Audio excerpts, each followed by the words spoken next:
देखता है और संपूर्ण भूतों को आत्मा में ही प्रवाहित देखता है। इस प्रकार देखने से लाभ क्या है?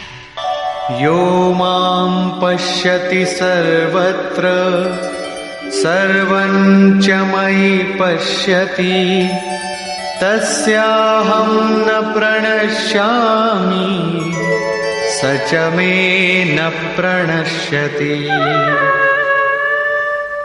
जो पुरुष संपूर्ण भूतों में मुझ परमात्मा को देखता है, व्याप्त देखता है और संपूर्ण भूतों को मुझ परमात्मा के ही अंतर्गत देखता है, उसके लिए मैं अदृश्य नहीं होता हूं और वो मेरे लिए अदृश्य नहीं होता।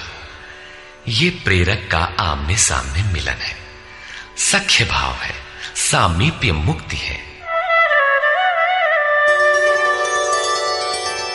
सर्वभूतस्थितं यो मां भजत्येकत्वमास्थितः सर्वथा वर्तमानोऽपि स योगी मयि वर्तते।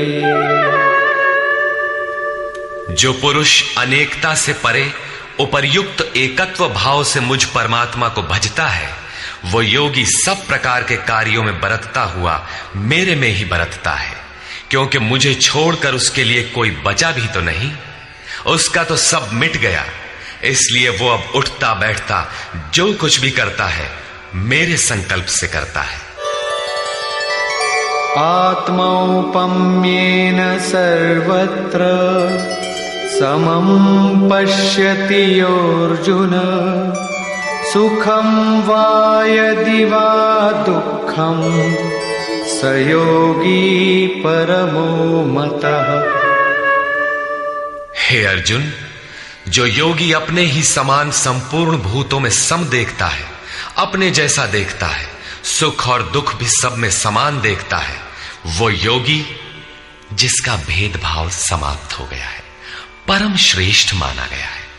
प्रश्न पूरा हुआ। इस पर अर्जुन ने प्रश्न किया। अर्जुन उवाच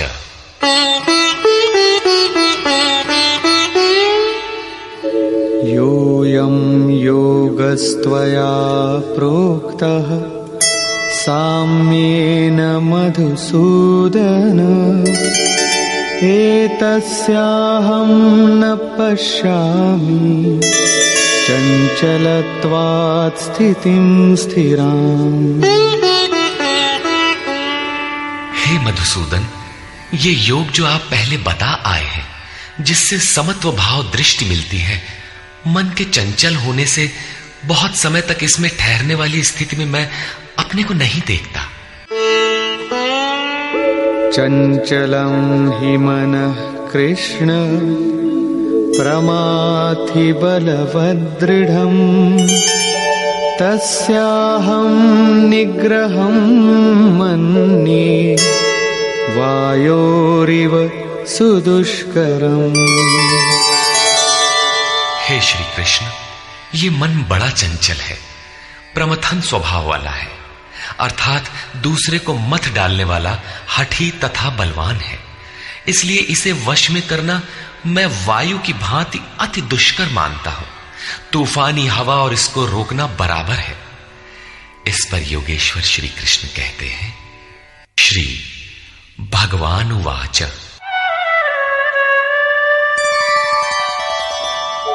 असंशयं महाबाहो मनो दुर्निग्रहं चलम् अभ्यासेन तु कौन्तेय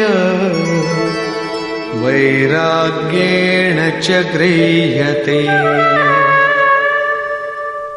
महान कार्य करने के लिए प्रयत्नशील अर्थात महाबाहु अर्जुन, निसंदेह मन चंचल है, बड़ी कठिनाई से वश में होने वाला है, परंतु कौन्तेय ये अभ्यास और वैराग्य के द्वारा वश में होता है। जहां चित्त को लगाना है वहां स्थिर करने के लिए बार बार प्रयत्न का नाम अभ्यास है, तथा देखी सुनी विषय वस्तुओं में, संसार या स्वर्ग आदि के भोगों में राग अर्थात लगाव का त्याग वैराग्य है। श्री कृष्ण कहते हैं कि मन वश में करना कठिन है, किंतु अभ्यास और वैराग्य द्वारा ये वश में हो जाता है। असंयतात्मना योगो दुष्प्राप इति मे मतिः वश्यात्मना तु यतता शक्यो वाप्तुमुपायतः। अर्जुन, मन को वश में न करने वाले पुरुष के लिए योग प्राप्त होना कठिन है, किंतु स्ववश मन वाले प्रयत्नशील पुरुष के लिए योग सहज है। ऐसा मेरा अपना मत है। जितना कठिन तू मान बैठा है उतना कठिन नहीं है, अतः इसे कठिन मानकर छोड़ मत दो। प्रयत्न पूर्वक लगकर योग को प्राप्त कर, क्योंकि मन वश में करने पर ही योग संभव है। इस पर अर्जुन ने प्रश्न किया। अर्जुन उवाच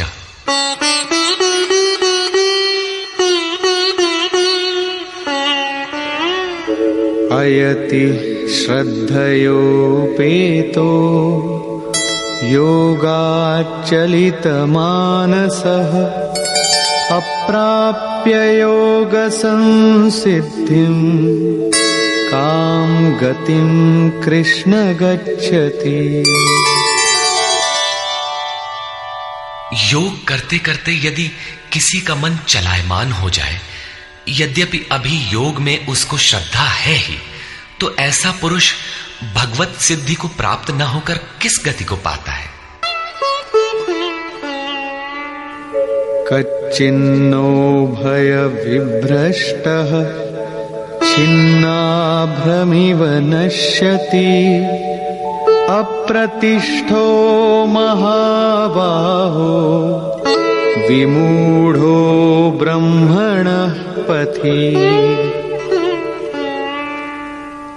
महाबाहु श्री कृष्ण, भगवत प्राप्ति के मार्ग से विचलित हुआ वो मोहित पुरुष छिन्न भिन्न बादल की भांति दोनों ओर से नष्ट भ्रष्ट तो नहीं होता। छोटी सी बदली आकाश में छाए तो वो न बरस पाती है, न लौटकर मेघों से ही मिल पाती है, बल्कि हवा के झोंकों से देखते देखते नष्ट प्राय हो जाती है। उसी प्रकार शिथिल प्रयत्न वाला, कुछ काल तक साधन करके स्थगित करने वाला नष्ट तो नहीं हो जाता। वो न आप में प्रवेश कर सका और न भोग ही भोग पाया, उसकी कौन सी गति होती है?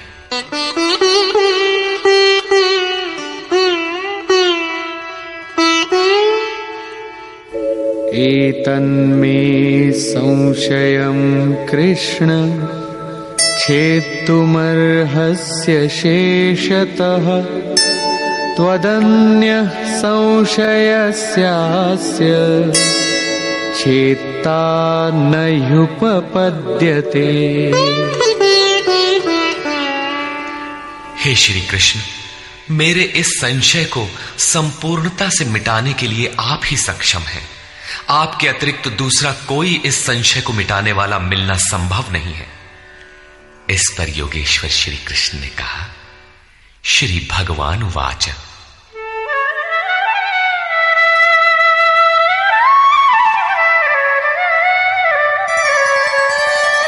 पार्थ नैवेह नामुत्र विनाशस्तस्य विद्यते न हि कल्याणकृत् कश्चित् दुर्गतिं तात गच्छति।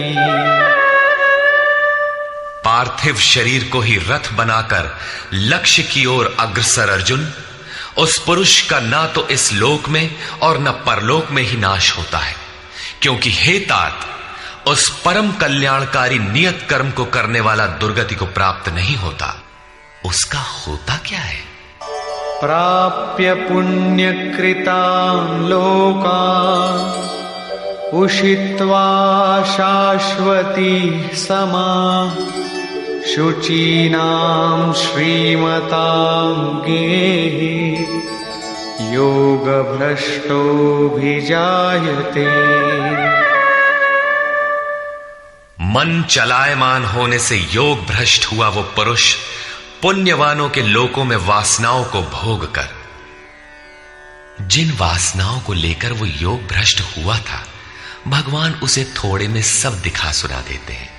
उन्हें भोगकर वो शुचि नाम श्रीमताम, शुद्ध आचरण वाले श्रीमान पुरुषों के घर में जन्म लेता है।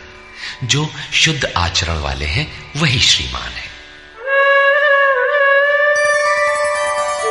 अथवा योगिनामेव कुले भवति धीमताम् एतद्धि दुर्लभतरम् लोके जन्म यदीदृशम्। अथवा वहां जन्म न मिलने पर भी स्थिर बुद्धि योगियों के कुल में वो प्रवेश पा जाता है। श्रीमानों के घर में पवित्र संस्कार बचपन से ही मिलने लगते हैं, किंतु वहां जन्म न हो पाने पर वो योगियों के कुल में, घर में नहीं, शिष्य परंपरा में प्रवेश पा जाता है। कबीर, तुलसी, रैदास, वाल्मीकि इत्यादि को शुद्ध आचरण और श्रीमानों का घर नहीं, योगियों के कुल में प्रवेश मिला। सद्गुरु के कुल में संस्कारों का परिवर्तन भी एक जन्म है, और ऐसा जन्म संसार में निसंदेह अति दुर्लभ है। योगियों के यहां जन्म का अर्थ उनके शरीर से पुत्र रूप में उत्पन्न होना नहीं है। गृह त्याग से पूर्व पैदा होने वाले लड़के मोहवश महापुरुष को भी भले ही पिता मानते रहे, किंतु महापुरुष के लिए घर वालों के नाम पर कोई नहीं होता। जो शिष्य उनकी मर्यादाओं का अनुष्ठान करते हैं, उनका महत्व लड़कों से कई गुना अधिक मानते हैं, वही उनके सच्चे पुत्र हैं। जो योग के संस्कारों से युक्त नहीं है, उन्हें महापुरुष नहीं अपनाते। पूज्य महाराज जी यदि साधु बनाते तो हजारों विरक्त उनके शिष्य होते, किंतु उन्होंने किसी को किराया भाड़ा देकर, किसी के घर सूचना भेजकर, पत्र भेजकर, समझा बुझाकर सबको उनके घर लौटा दिया। बहुत लोग हठ करने लगे तो उन्हें अपशकुन हो, भीतर से मना हो कि इसमें साधु बनने के एक भी लक्षण नहीं है, इसे रखने में भलाई नहीं है, ये पार नहीं होगा। निराश होकर दो एक ने पहाड़ से गिरकर अपनी जान भी दे दी, किंतु महाराज जी ने उन्हें अपने यहां नहीं रखा। बाद में पता चलने पर बोले, जानत रहूं कि बड़ा विकल है, लेकिन ये सोचते है कि सचहूं के मरी जाए तो रखी लेते, एक ठो पतितय राहत और का हो। ममत्व उनमें भी विकट था, फिर भी नहीं रखा। 6-7 को जिनके लिए आदेश हुआ था कि आज एक योग भ्रष्ट आ रहा है, जन्म जन्म से भटका हुआ चला आ रहा है, इस नाम और इस रूप का कोई आने वाला है, उसे रखो, ब्रह्म विद्या का उपदेश करो, उसे आगे बढ़ाओ। केवल उन्हीं को रखा। आज भी उनमें से एक महापुरुष धार कुंडी में बैठे हैं, एक अनसुईया में है, 2-3 अन्यत्र भी हैं। उन्हें सद्गुरु के कुल में प्रवेश मिला। ऐसे महापुरुषों को पा जाना अति दुर्लभ है।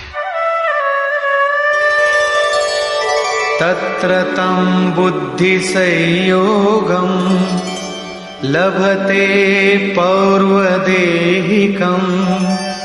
यतते च ततो भूयः संसिद्धौ कुरु नंदन। वहां वो पुरुष पहले शरीर में साधन किए हुए बुद्धि के संयोग को, अर्थात पूर्व जन्म के साधन संस्कारों को अनायास ही प्राप्त हो जाता है, और हे कुरुनंदन, उसके प्रभाव से वो फिर संसिद्धौ, भगवत प्राप्ति रूपी परम सिद्धि के निमित्त प्रयत्न करने लगता है। पूर्वाभ्यासेन तेनैव ह्रियते ह्यवशोऽपि सः जिज्ञासुरपि योगस्य शब्द ब्रह्माति वर्तते। श्रीमानों के घर विषयों के वश में रहने पर भी वो पूर्व जन्म के अभ्यास से भगवत पथ की ओर आकर्षित हो जाता है, और योग में शिथिल प्रयत्न वाला वो जिज्ञासु भी वाणी के विषय को पार करके निर्वाण पद को पा जाता है। उसकी प्राप्ति का यही तरीका है, कोई एक जन्म में पाता भी नहीं। प्रयत्नाद्यतमानस्तु योगी संशुद्ध किल्बिषः अनेक जन्म संसिद्धः ततो याति परां गतिम्। अनेक जन्मों से प्रयत्न करने वाला योगी परम सिद्धि को प्राप्त हो जाता है। प्रयत्न पूर्वक अभ्यास करने वाला योगी सभी पापों से अच्छी प्रकार शुद्ध होकर परम गति को प्राप्त हो जाता है। प्राप्ति का यही क्रम है। पहले शिथिल प्रयत्न से यह योग आरंभ होता है, मन चलायमान होने पर जन्म लेता है, सद्गुरु के कुल में प्रवेश पाता है और प्रत्येक जन्म में अभ्यास करते हुए वहीं पहुंच जाता है जिसका नाम परम गति, परम धाम है। योगेश्वर श्री कृष्ण ने कहा था कि इस योग में बीज का नाश नहीं होता। आप 2 कदम चल भर दें, उस साधन का कभी नाश नहीं होता। हर परिस्थिति में रहते हुए पुरुष ऐसा कर सकता है। कारण कि थोड़ा साधन तो परिस्थितियों में घिरने वाला व्यक्ति ही कर पाता है, क्योंकि उसके पास समय नहीं है। आप काले हो, गोरे हो अथवा कहीं के हो, गीता सबके लिए है, आपके लिए भी है, बशर्ते आप मनुष्य हो। उत्कट प्रयत्न वाला चाहे जो हो, किंतु शिथिल प्रयत्न वाला गृहस्थ ही होता है। गीता गृहस्थ, विरक्त, शिक्षित, अशिक्षित, सर्वसाधारण मनुष्य मात्र के लिए है, किसी साधु नामक विचित्र प्राणी के लिए ही नहीं। अंत में योगेश्वर श्री कृष्ण निर्णय देते हैं, तपस्विभ्योऽधिको योगी ज्ञानिभ्योऽपि मतोऽधिकः कर्मिभ्यश्चाधिको योगी तस्माद्योगी भवार्जुन। तपस्वियों से योगी श्रेष्ठ है, ज्ञानियों से भी श्रेष्ठ माना गया है, कर्मियों से भी योगी श्रेष्ठ है। इसलिए अर्जुन, तू योगी बन। तपस्वी अभी योग को ढालने में प्रयत्नशील है, कर्मी केवल कर्म जानकर करता भर है। ये गिर भी सकते हैं, क्योंकि न इन दोनों में समर्पण है और न अपना हानि लाभ देखने की क्षमता। किंतु ज्ञानी योग की परिस्थितियों को जानता है, अपनी शक्ति समझता है, उसकी जिम्मेदारी उसी पर है। और निष्काम कर्मयोगी तो इष्ट के ऊपर अपने को फेंक चुका है, वो इष्ट संभालेगा। परम कल्याण के पथ पर ये दोनों ठीक चलते हैं, किंतु जिसका भार वो इष्ट संभालता है वो इन सब में श्रेष्ठ है, क्योंकि प्रभु ने उसे ग्रहण कर लिया है। उसका हानि लाभ वो प्रभु देखता है, इसलिए योगी श्रेष्ठ है। इसलिए अर्जुन, तू योगी बन, समर्पण के साथ योग का आचरण कर। योगी श्रेष्ठ है, किंतु उनसे भी वो योगी सर्वश्रेष्ठ है जो अंतरात्मा से लगता है। इसी पर कहते हैं, योगिनामपि सर्वेषां मद्गतेनान्तरात्मना श्रद्धावान् भजते यो मां समे युक्ततमो मतः। संपूर्ण निष्काम कर्म योगियों में भी जो श्रद्धा विभोर होकर अंतरात्मा से, अंतर चिंतन से मुझे निरंतर भजता है, वो योगी मुझे परम श्रेष्ठ मान्य है।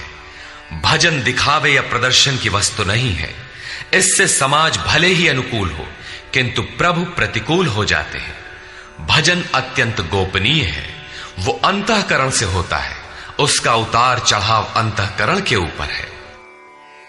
निष्कर्ष, इस अध्याय के आरंभ में योगेश्वर श्री कृष्ण ने कहा कि फल के आश्रय से रहित होकर जो कार्यम कर्म अर्थात करने योग्य प्रक्रिया विशेष का आचरण करता है वही सन्यासी है, और उसी कर्म को करने वाला ही योगी है।